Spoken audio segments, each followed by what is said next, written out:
Welcome back everyone, it is Tony and today I have a video on keto. Disclaimer, I'm not a doctor, I'm not a nutritionist, I'm none of that. I'm just somebody who's been doing keto for a year and a half and this is about my journey. And excuse me if I keep doing this, for some reason hair always gets in my face and it always does it when I'm filming, I don't know why. So anyway, this video is on what do I eat for keto. That is like the number one question. Once I start telling people what I do, they're like, well, what do you eat? I always tell people when you do keto, and I don't like to call it a diet because it really is not a diet. It's more of a lifestyle change. It really is.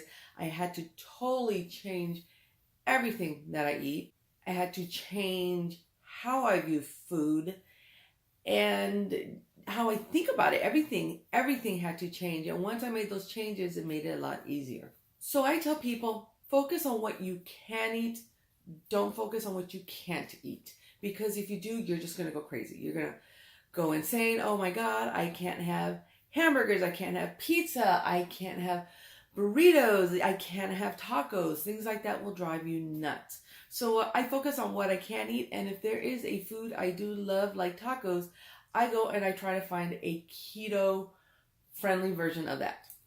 So really quickly, in a nutshell, I have other videos on ketos and I'll put them up in the cards here as we talk about it, but everything will also be down in the description box. So if at the end of the video you want to click on one of those, you can. So basically, in a nutshell, keto is low carb, high fat. You're not eating, my rule was, does it have flour? Does it have sugar? And if the answer is yes, I did not eat it. Because carbs, low carb. Usually if it has flour, sugar, it has carbs. So you're cutting carbs down so low that your body is not burning carbs for energy. You're eating high fat because it's basically putting your body into a state of ketosis and it starts burning fat for energy. You can go online, you can Google. I will put some links down below that will explain it better. But to try and keep this video as short as possible, that's what it is in a nutshell. The hardest thing about keto for me was eating the fat part, okay? I managed to figure out how to eat low carb, but eating fats was hard for me because of the fact that we've been raised our whole life, you want to do low fat or you want to do no fat. And to all of a sudden go, you need to eat fat, that was hard for me because I'm thinking, oh my gosh, when I go to the doctor, my cholesterol is going to be crazy, my levels are going to be insane, and I'm going to be crazy for doing this. Let me just tell you, when I went about 5 months after doing keto, and I got my blood drawn and I got my test results, everything was lowered. My cholesterol, my A1C, I'm not diabetic, but I was hitting that pre-diabetic phase, went down. Everything looked great. My numbers hadn't looked that amazing in ages, so it did work. I do recommend if you do this, make sure you go to a doctor so you can see for yourself that this is working for you. Okay, so you need to change the way you think about food. Food is fuel, plain and simple. Food is fuel. You need to get into that mentality. We make such a big deal about food. We get together over food. We do family events over food. You know, you get together, you have tamales, you have enchiladas, you have tacos, you have all that good stuff. I had to learn to get out of that mentality. It is not an event. It is fuel for me. Okay, so what do I eat? Well, let's start off with the morning. One thing that I eat every morning is this. It's actually more I drink it. I also do intermittent fasting, which is you, for a certain amount of time, you don't eat. And then for this window of time, 6 to 8 hours, I do eat. I do it mainly because I realized I was already doing it. I had really bad stomach issues before I started keto. I've had it all my life. And I wouldn't eat at work because I would get really sick. So I would only eat when I got home until I went to bed. So in a way, I was already doing intermittent fasting. So I just kept up with it. It's just easier. I eat between the hours of 11 and 5, and that's it. I don't eat outside of that. But you are allowed like coffee and like low calorie. There's like a limit. So what I do in the morning, because I go to work at like 4 in the morning, I have one of these, and I got this mug at Target. It says, "This coffee is making me awesome." I loved it. And I'm going to insert a clip here as to how I make it. Okay, so this is everything I use for my bulletproof coffee. I have my sugar-free coffee creamer, my MCT oil, my heavy whipping cream, my Folgers K-Pod. I always use Kerrygold Irish butter in it. And I use one of these packets, which is it's basically saccharin. And this is my mug that I bought at Target. I love that. So basically with bulletproof coffee, and you can go online and find all the different measurements. It took me a few weeks of tweaking all the different ingredients to find a version that I like. And I just recently started using MCT oil, and I really liked it. You can't taste it. That's what I liked. I actually used coconut oil at one point and I could taste that, but that MCT oil to me had no flavor. So this is how it looks like, and it kind of looks oily and greasy because you have a lot of fat in there. The butter is what makes it like that, and the MCT oils. You have to get yourself one of these. It's basically a milk frother, and when you turn it on, it does that. So I go, put it in here, and this is going to blend up all of butter and the MCT oil. And if you do it for a while, it actually makes your coffee kind of creamy and frothy like they do in the coffee houses. So you just want to make sure that it's very, very blended. And there you go. That is how I make bulletproof coffee. I know that putting butter and oil in your coffee may make you go, ugh, and I'm going to admit to you, I was the same way. It took me about 3 months to try it. I think I finally tried it because somebody told me, butter is just pretty much a version of milk. And I was like, you know what? You're right.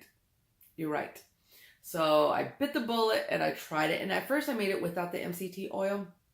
And it did take a while of me tweaking with the different sugars, the fake sugars, and the sugar-free coffee creamers. And I tried, I think it's called Torlani.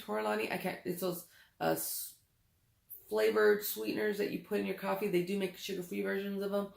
And it took a while for me to find a version that I liked. And I actually managed to cut all that stuff down to half of what I originally got. And so I like my coffee to taste like hot chocolate because I really don't like the taste of coffee, but I need it because I need the caffeine for medical reasons. And so I love this. I actually make a version of it at work because I have one at lunch, but I don't put the butter or the MCT oil in that one. It's just for the caffeine that I use. So anyway, I drink one of these in the morning, and that's it. That's all. And because it's got the fat in it, it actually helps keep you full. Now, if I am home, I don't do intermittent fasting on my days off. I actually do enjoy making breakfast. For breakfast, eggs, different forms of eggs. I do scrambled, I do over easy, I do hard-boiled eggs, I do deviled eggs. Deviled eggs mixed in with avocado. Oh my God, those are amazing. Herdez makes a version of guacamole salsa. You mix that in with the deviled egg mixture. Actually, you take that guacamole salsa and put it on anything. It is amazing. You can have sausage, you can have bacon, you can have different types of meat. If you want to, if you have steak for dinner, you can have steak and eggs in the morning. You can have so many different types of meats. That is totally allowed on keto. Like I said, you can have the eggs, you can have cheese. If you do have stuff like that, you want to get the full fat, okay? Remember, you need fat. So what I'll do is I usually will make an omelet, throw some meats, throw some eggs, some cheese in that, bacon.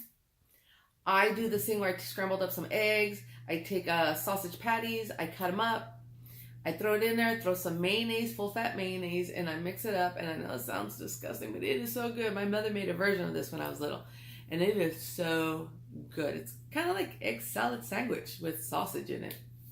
My husband loves the whole shebang. He makes omelets and he throws meats, cheese, he throws everything in there. He can make some bacon on the side. I love going to Crackle Barrel and I get their country ham. Just last night we went to Denny's and I had ham, eggs, sausage, bacon. I had it all. So basically for breakfast is taken care of. Breakfast is so easy on keto because you can do so many different things. People put spinach into their omelets. It's great. You can do any of that. Now for lunch, when I'm at work, I eat the same exact thing for lunch. And I do it for 2 reasons. Number one, it's keto friendly. Number two, I don't have to think about lunch. And it's so much easier when you're not wandering around going, what am I going to get for lunch? What am I going to get for lunch? If you know what you're going to have for lunch, you go, you get it, you're done. Now, where I work, we have a McDonald's. I cannot really eat McDonald's, but I can have sausage patties. And this is one thing you need to know. You can go to restaurants and just order things like that. Just the sausage patties, just the egg round. You know, you can order just one piece of it. I go to restaurants and you have to learn to say, okay, I'm on keto, so can I have a hamburger without the bun? They'll do like a lettuce wrap, or you can say, hey, can I get this but without this sauce? And you have to learn to ask, do they put flour in it? A lot of gravies are made with that. So I had to give up my mashed potatoes and gravy. Potatoes have a starch, so really can't eat that. But once again, focus what you can have.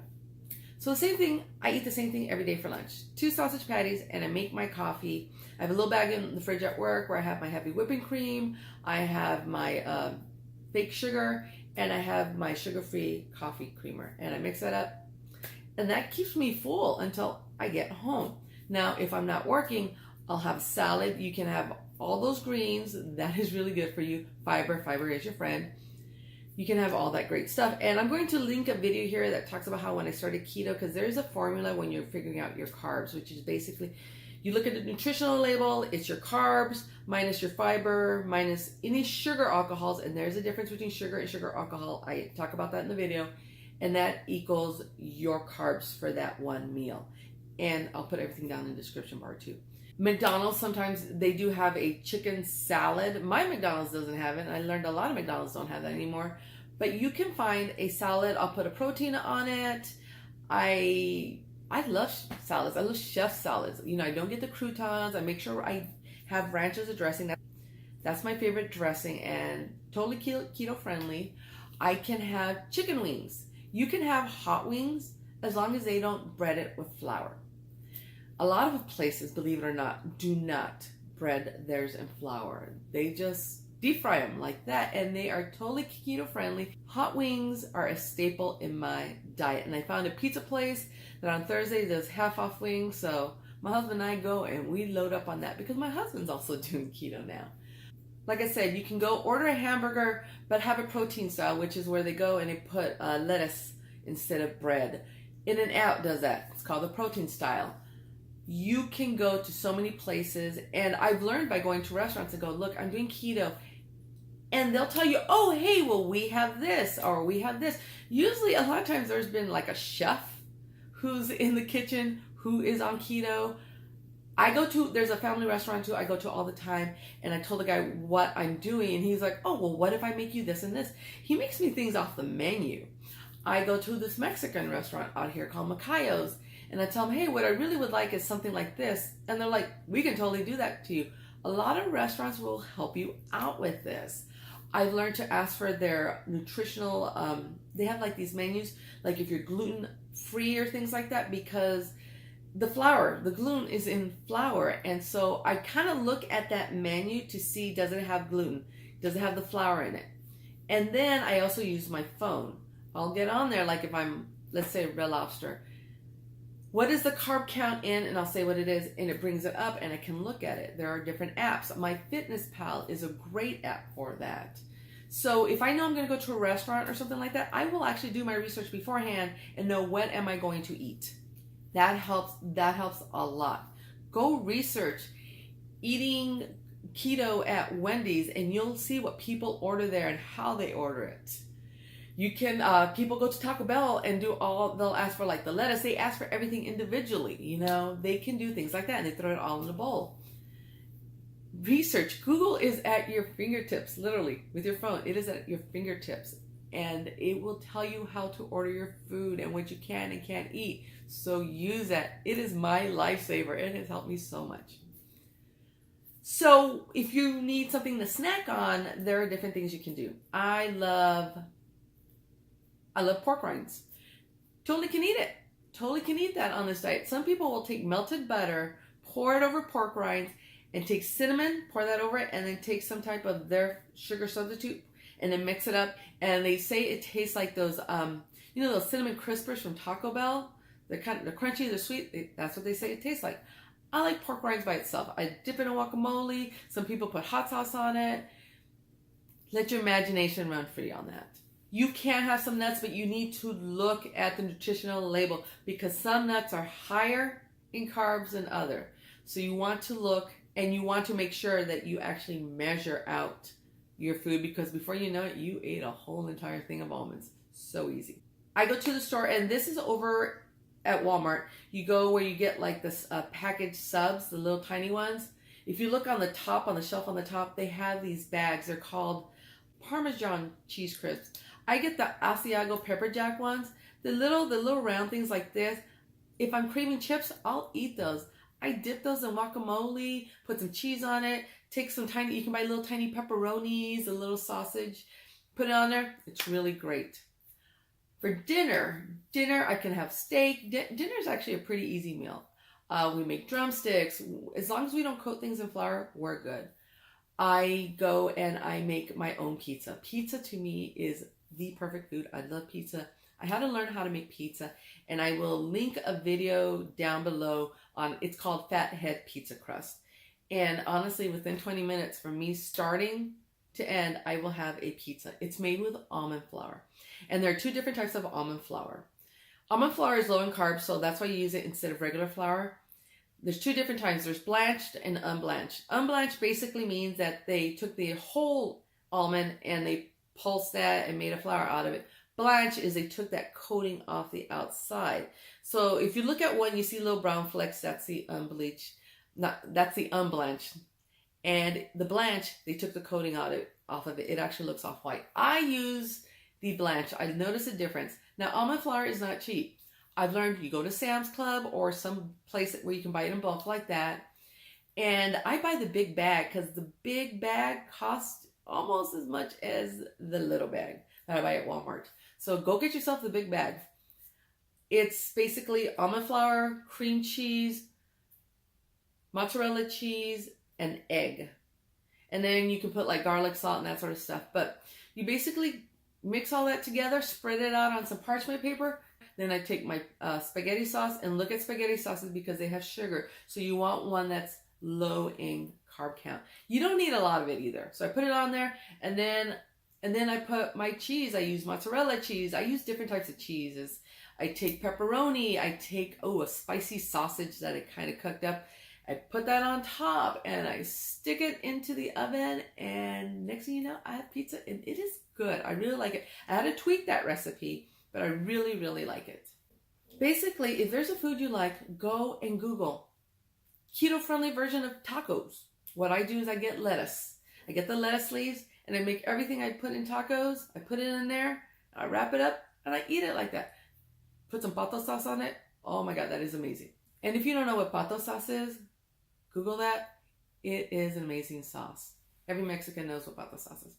I actually had a friend whose son used to drink that by the can. She would have to buy the big cans. Yeah, he was weird. So anyways, but you can find different ways of making your food so you can still have them. My husband doing keto has learned that. And he has been losing weight. His A1C at one point was in the 12s. The last time he did his blood test, he was in the 11s. He just got the call this week that his A1C is in the low 7 range. So keto definitely is working for him. But Google your foods. How do I make this? How to make that? I'm going to put a link down below because here on YouTube, there are so many different people doing ketos who have amazing, amazing recipes. My favorite is Keto Connect. I will link their channel down below. They have a recipe on how to make pancakes using pork rinds that I sent to my husband, and we are actually going to try that in the next few weeks. If I actually enjoy it, if I remember, I will put it down in the description bar. But if that works out, I will make a video on our reaction to those. But you kind of got to get out of that mind frame of, oh, no, you can't put butter in your coffee. Oh, no, you can't make pancakes out of pork rinds. Oh, no, you can't. You know what? Stop focusing on you can't and start focusing on you can. You can do this. Trust me, as much as I love food, I can do this. I'm at a point now, I've lost 70 pounds. I'm very, very happy with my body. And because I'm at this point, if I don't lose any more weight, I am good with that. I really am. So every now and then, I let myself eat something. I let myself eat a thin, gluten-free pizza. I let myself eat a hamburger. I go and I make it like a double if I can, because that meat is what I need. And I try to pull as much of the bread off, but I still will eat it. But let me tell you something. I feel bad afterwards. So I have to gauge, okay, am I going to work the next day? Because when I have too many carbs, it hits my system and I get sick. My stomach will hurt because I believe I am sensitive to the gluten, but I feel, one time I felt drunk, and it turns out there is a science to it, where if you have too much carbs, if you go from not having carbs to too much carbs, it does something like ferments in your stomach, all that yeast, and it does give you the effect of being drunk. And so that has happened to me a few times. But I just feel sluggish, and I feel drained, and I feel horrible. So I have to decide, is it worth it? Most of the times it isn't. But you know what? If I go to a family event and they have a tamale, I'll eat a tamale or half a tamale. But I know that I can then go back and eat the way I need to be. Now, what you need to understand if you're doing keto, this is not a diet that you can cheat. Now, like I told my husband, because he's in that part where he wants to lose as much weight as he can. Okay, I did not cheat until I was about 10 and a half months into this. And that's because I finally got to a point where I got happy with my weight. I was good. The thing you need to understand about keto is some diets, you can have a cheat day. Okay, you can have a cheat day. Keto, you really should not have a cheat day if you're really trying to lose weight, because of the fact that if you eat too many carbs, you're going to throw yourself out of ketosis. Now remember, ketosis is when your body is burning the fat. That's when you get maximum weight loss. And it's all based on carbs, how much carbs your body is taking in. You want to stay low. I do 20, some people do 30, some do 50. For me, I do 20. That's pretty much around the state where your body goes into ketosis. Once you eat high carb foods, you risk the chance of being thrown out of ketosis. Your body is no longer burning fat for fuel. It can take days to get back into ketosis. Some people can get back into ketosis like that within a few days. Some people, it can take a week or so, okay? And then when you get yourself back into it, well, then you risk keto flu. Basically, it's your body getting back used to having that low of carbs that you feel like you got the flu. You feel sick, you feel sluggish. There's different things I do to try and avoid the keto flu. I drink lots of water. I drink pickle juice because of electrolytes. If you get leg cramps, things like that, you need the electrolytes. There's so many of these waters that have electrolytes. It's basically salt. I use pink Himalayan salt in all my food to keep my electrolytes up. And I drink the pickle juice. I love pickle juice. That is very high in electrolytes. So you learn the little tricks of doing stuff like this. Now, one thing that you need to understand while doing this is the whole fat concept. You need fats. You need fats in your diet, but you want the healthy fats. You can go on Google, healthy fats for keto, gives you a whole big list. What I do is avocados. I love avocados. I try to eat at least one avocado a day. The butter, the MCT oil. Some people use a ghee. It's a form of butter.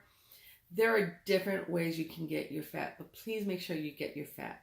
As I tell my husband, if you are hungry during this diet, you're not doing it right. You need to find foods that you like to eat so that you can stay full. I am full. At the end of the day, sometimes I force myself to eat because I know I need to eat, but I'm not full. But I know I need the food for energy. So you need to find that balance. Maybe you're not getting enough fats. Remember, fats make you feel fuller. Maybe you're not getting enough fats in your diet. Some people are so used to restricting calories, they eat as little as possible. So, oh, well, I did eat eggs. I did have butter in my coffee. I did have an avocado. But that's it. You didn't eat anything else. You need to eat food. I don't go by calories. I don't. I'm sure if I saw my calorie intake, I'd probably go, whoa. But that's the old me. Now I don't care about it. I don't worry about calorie intake. Those are some of the foods that I eat during my day. Remember, meats, eggs, cheese. You want full fat. Avocados, bacon. You can eat tons and tons of bacon on this diet. And bacon works for everything. Breakfast, lunch, dinner, on salads. Make sure you have, if you make, on my days off, what we try to do is we try to make bacon and then, have some strips, chop some up. You can put it on salads, or you can even buy the little bags of bacon crumbles. Those are good too. But look at the nutritional facts for everything. Like your deli meat. You can go on your phone and like if you go to Fry's deli meat nutritional count in honey ham or smoked ham, and it will give you the nutritional fact. And look at your carbs, look at your fiber, look at your sugar, alcohols. Do the math. Be informed. Be informed. And then when you find something you like, you can build meals around it, okay? If you guys have any questions, comment down below. Or if you know me personally, come up and say, hey, Toni, what about this? What about this? Hey, I really love to eat this. How do I make a version of that? Let me know. I actually had somebody who came up to me and said, I really love sandwiches, Toni. How am I going to give up my sandwiches? And I was like, you didn't. Use lettuce. Use that to hold the sandwich in place. Make sure you put the mayo in there for the fat and things like that. You can find ways to eat what you love. You don't have to give everything up. You're just going to have to tweak it a little bit. If there is something that you really like to eat on keto, link it down below so everybody can see what it is. Remember, this is all about communication. We're all helping each other on our journey. That's what makes me excited. Is I've seen all these people. I have a friend who messaged me a couple of weeks ago, and, oh God, me and my husband did keto and we're doing so good. I'm at the lowest I've ever been. I feel great, feel healthy. And that's the most important thing on keto. You will feel amazing. The lack of sugar and carbs will make your body this optimal running machine. And I haven't felt this good in years. Sometimes I scare myself with as much energy as I have. But it's amazing. It is amazing. So check out all the links down below. And if you guys have another keto question, put it in the comments down below. And I will try and make a video on that. And you guys have a good day. And remember, you got this.